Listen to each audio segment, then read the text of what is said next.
ఒక్కరోజు కూలికి పోతే 2 రోజులు కుటుంబం ఆకలి తీరుతుందని భావించిన వారి ప్రాణాలు గాలిలో కలిసిపోయాయి.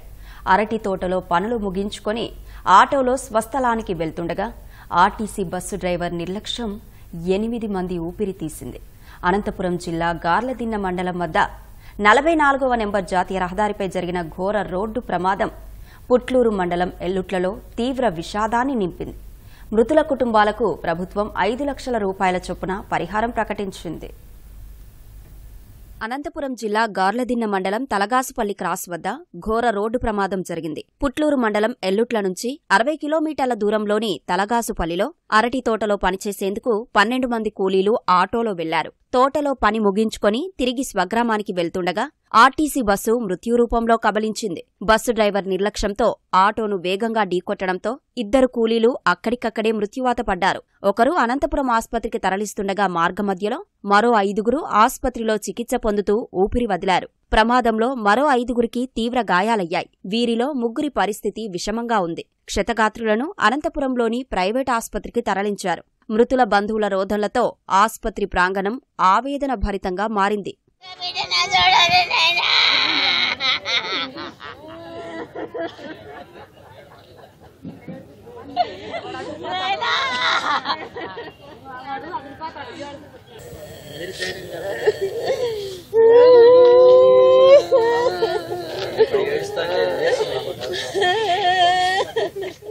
ఎల్లుట్లలో పనులు తగ్గిపోవడంతో ఎస్సీ కాలనీలో చాలా మంది వ్యవసాయ కూలీలు ఇంటి వద్దనే ఉంటున్నారు. అరటి తోటల్లో బాగా పనిచేసే నైపుణ్యం సొంతం చేసుకున్న ఎల్లుట్ల గ్రామ కూలీలను గార్లదిన్న మండలం తలగాసుపల్లిలో అరటి తోటలో పనిచేయడానికి ఓ వ్యక్తి గంపగుత్తగా ఒప్పందం చేసుకున్నాడు. 60 కిలోమీటర్ల దూరంలోని తలగాసుపల్లికి 12 మంది కూలీలను ప్రత్యేక ఆటో మాట్లాడుకుని తీసుకెళ్లాడు. తెల్లవారుజామునే తలగాసుపల్లికి బయలుదేరిన కూలీలంతా మధ్యాహ్నం 12 గంటలకు తోటలో పని ముగించుకున్నారు. కూలీలంతా తిరిగి ఎల్లుట్లకు వెళ్లే క్రమంలో వారు ప్రయాణిస్తున్న ఆటోను 44వ నెంబర్ జాతీయ రహదారిపై ఆర్టీసీ బస్సు ఢీకొట్టింది. ప్రమాదంలో మొత్తం 8 మంది మృతి చెందారు. మృతులంతా ఒకే వీధికి చెందినవారు కావడంతో గ్రామస్తులు శోకసంద్రంలో మునిగారు.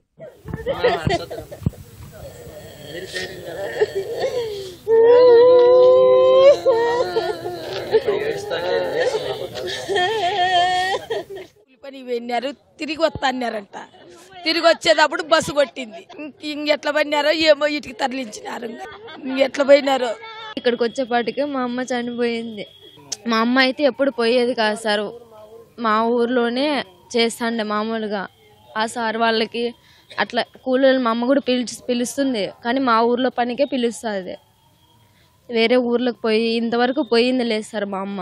చాలా బాధాకరం. ఎందుకంటే ఇంత పెద్ద సంఘటన అనేది మా ఊరు అంటే మాకు అసలు మా ఊరంతా కూడా ఇప్పుడు దిగ్భ్రాంతిగా గురిగా అయిపోయి పాపం ప్రతి ఒక్కరూ చాలా డీలా పడిపోయినారనమాట. ఒక సందులో ఉండే వాళ్ళే దాదాపుగా ఇంతమంది ఒక సందు చనిపోయేలకు సందు అంతా కూడా పోసిపోయిన పరిస్థితి ఏర్పడింది. గార్లదిన్న హైవే దగ్గర ఈ యాక్సిడెంట్ అనేది జరిగింది. ప్రధానంగా ఆటోలో 13 మంది ప్రయాణిస్తున్నారు. ఆ డ్రైవరు, ఆర్టీసీ డ్రైవరు ముందు చూడుకోకుండా అక్కడ స్పీడ్ బ్రేకర్లు ఉన్నాయి, పక్కన్న లారీని ఓవర్టేక్ చేస్తూ అత్యంత స్పీడ్గా వెళ్ళడం వల్ల ఈ ఆటో ప్రమాదానికి గురైంది. మృతుల కుటుంబాలకు ప్రభుత్వం 5 లక్షల రూపాయల పరిహారం ప్రకటించింది. ఆస్పత్రిలో మృతుల కుటుంబాలను, క్షతగాత్రులను మంత్రి సవిత, ఎంపీ అంబికా లక్ష్మీనారాయణ, జిల్లా కలెక్టర్ వినోద్ కుమార్లు పరామర్శించి ధైర్యం చెప్పారు. ప్రభుత్వం అన్ని విధాలా అండగా ఉంటుందని హామీ ఇచ్చారు. ఇక్కడ చనిపోయిన కుటుంబాలకు కూడా, ఎందుకంటే అందరూ సుమారు ఒకే కుటుంబంలో కూడా నలుగురు ఉన్నారు. వారికి కూడా ముఖ్యమంత్రి గారు వెంటనే స్పందించి వారికి కూడా ప్రతి ఒక్కరికి 5 లక్షల రూపాయల ఎక్స్గ్రేషియా కూడా ప్రకటించాం. అదేవిధంగా ఎవరికైతే గాయాలు, క్షతగాత్రులకు కూడా మేము గవర్నమెంట్ తరఫున కూడా వాళ్లకు చికిత్స కూడా అందిస్తున్నాం. ఇలాంటివి మరి జరగకుండా చూసుకోవాల్సిన జాగ్రత్తలు కూడా మేము తీసుకుంటామని కూడా తెలియజేస్తాం. దాదాపు కొన్ని కుటుంబాలు నిజంగా చెప్పాలంటే చాలా పేదరికాన్ని అనుభవిస్తున్న కుటుంబాలు ఈరోజు ఈ యొక్క దుర్ఘటనలో చనిపోవడం జరిగింది. కాబట్టి వాళ్ళ కుటుంబాలు కూడా ఎవరైనా చదువుకున్న వాళ్ళు ఉంటే తప్పకుండా వాళ్ళకి ఉద్యోగం ఇచ్చేటువంటి అవకాశం కూడా పరిశీలన చేయడం జరుగుతుందని చెప్పేసి కలెక్టర్ గారు కూడా చెప్పడం జరిగింది.